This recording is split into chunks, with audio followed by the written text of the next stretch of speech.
What's up guys, welcome back to a new One Punch Man video. Today I have a what if battle of Lord Boros versus Peak Strength Garou or Awakened Garou from the webcomic. My goal for 2020 was to reach 10,000 subscribers here on YouTube, so be a mad lad and subscribe alongside these other cool things. Now, enjoy the video. We have a statement from the author 1 who described the battle as a close one, with him saying Garou is better at close range combat, which is pretty obvious due to his martial art experience. Take note that the reason I'm using the monster Garou from the webcomic that Saitama fought is because the fight hasn't happened in the One Punch Man manga yet, and that the recent Garou that appeared in the latest webcomic chapter is, in my opinion, weaker than his monster or awakened monster form that battled Saitama, with our boy Garou just trying to live an honest working life. Another factor to consider is that I'm using the Boros from the anime/manga because the webcomic version is much weaker, with the kick that sent Saitama to the moon not being in the webcomic, amongst many other things adding to Boros' power. Also with the manga being the more refined version, which in some aspects more canon because one helps with the manga version to, fix mistakes he made with the webcomic and so on. So that also means that Garou could either be stronger or weaker when he gets his fight in the manga version. So I might end up remaking this video, but will most likely be around a year or maybe even longer until that fight concludes in the manga. So manga peak power Boros versus awakened monster form Garou from the webcomic. Both of them battled Saitama, but in different senses. Boros was fighting a Saitama that was having fun while also trying to kill him, and Garou was fighting a Saitama that wasn't trying to kill him, but did get pissed off a few times, unleashing some powerful attacks, and sometimes got excited during the fight, unlike during the Boros fight. I'll compare the two on raw power, speed, tankiness, and some other aspects, but first I'll cover some important information about each of the characters. Lord Boros, the leader of the Dark Matter Thieves, and just a Chadley alien as we know. His whole goal for life could be broken down to this one statement: an alien who was,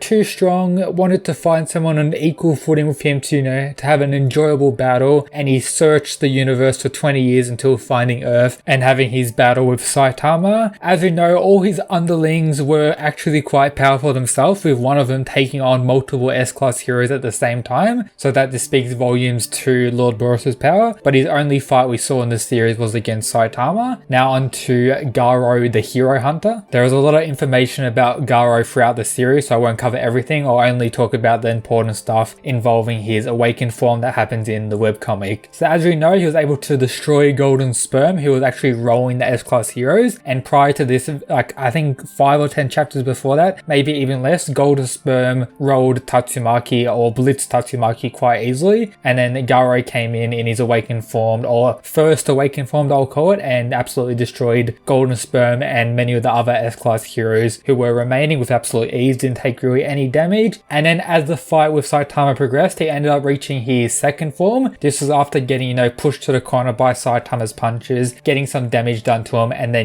transforming into more of a monster. And then after the serious headbutt from Saitama landed on Garou, Garou regenerated again and evolved into his final form, which was the, supreme monster, super demonic, crazy form that had, the insane powerful strength and everything else. But as he transformed, he lost more of his mind and became more of a monster. And then as the fight concluded, he lost all his monster abilities and turned back into a human, I'll say, but we don't really know at this point. Boros has a huge raw physical and destructive power advantage, with the energy blast and moon kick being way above anything that Garou did during his fight. But while saying that, Garou isn't weak by any means, and I believe he is able to damage Boros with most of his attacks, mainly considering when he unleashed his super all technique attack thingy that involved every technique Garou had the ability to use. Regarding power, an argument can be made that Boros just needs to land his moon kick that would easily clap Garou, but is Boros able to land this attack on Garou? Speed, in my opinion, is much more important in this fight compared to power, and the question is, will Boros be able to land a finishing attack on Garou, or does he have enough speed to land attacks on Garou? It's very apparent in the series that Garou is faster than Boros. I don't think anyone would argue otherwise, mainly when it comes to agility, as shown with Garou being able to dodge multiple attacks from Saitama during their initial fight. But while saying that, I don't think Garou is so much faster than Boros that Garou just be able to blitz hits Boros every time and Boros won't even be able to see him. I think they're relative enough for Boros to react somewhat, but I don't think Boros will be able to land very many attacks on Garou. Garou was able to take many attacks from Saitama that didn't do any real damage to him, like being able to handle multiple normal punches landing on him without getting like body parts destroyed, and even Saitama's serious headbutt, which didn't stop Garou. This directly proves that Garou didn't take the same amount of damage that Boros took, with his body parts getting destroyed from Saitama's regular punches and Saitama's serious punch destroying him. But I would say the serious punch is a lot stronger, or is stronger than the serious headbutt in my opinion. But Boros has a big advantage when it comes to regeneration power, being able to regen from nothing but blood, which is absolutely insanely overpowered. But take note that Garou also has regeneration, but not on the same level as Boros. Garou is also a character that doesn't really give up, as shown throughout the series with the endless amount of battles he survived, just pushing on and going hard all the way until the end. Another aspect to consider is that Saitama is getting stronger as the series goes on, as many people argue, and statements proving this, meaning that the Saitama that fought Garou is not the same power-wise as the one in the Boros fight.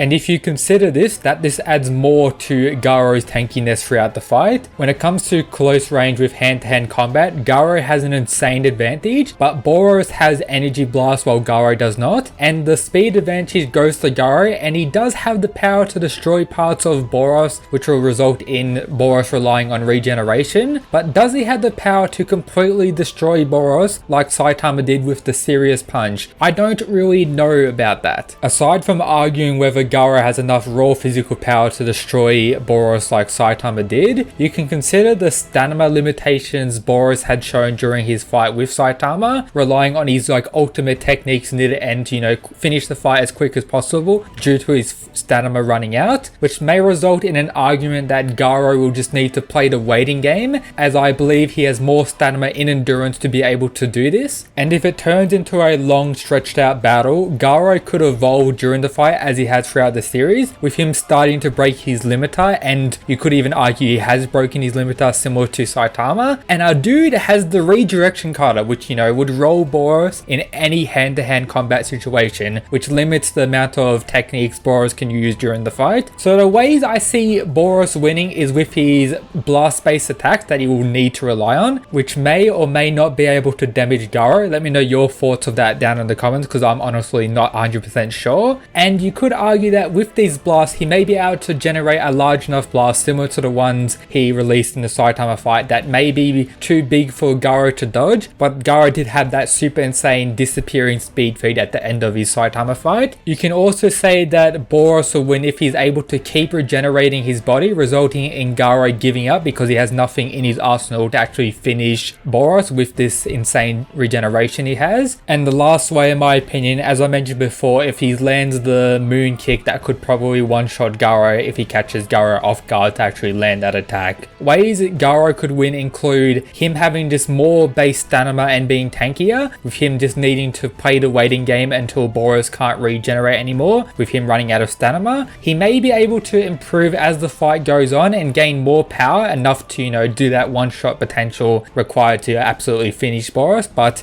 I wouldn't argue more down that path for Garou winning. But as a whole, I believe Garou would win against Boros more times than not, and I would say it's definitely a fight in the 90% difficulty range. There's arguments for both sides, but as a whole, I think Garou would win against Boros if I had to, place bets on it. And yep, that's everything for today's One Punch Man What If battle. Hope you enjoyed. If you want more One Punch Man What If battles, let me know down in the comments some possible matchups. And yep, that's it guys. Peace.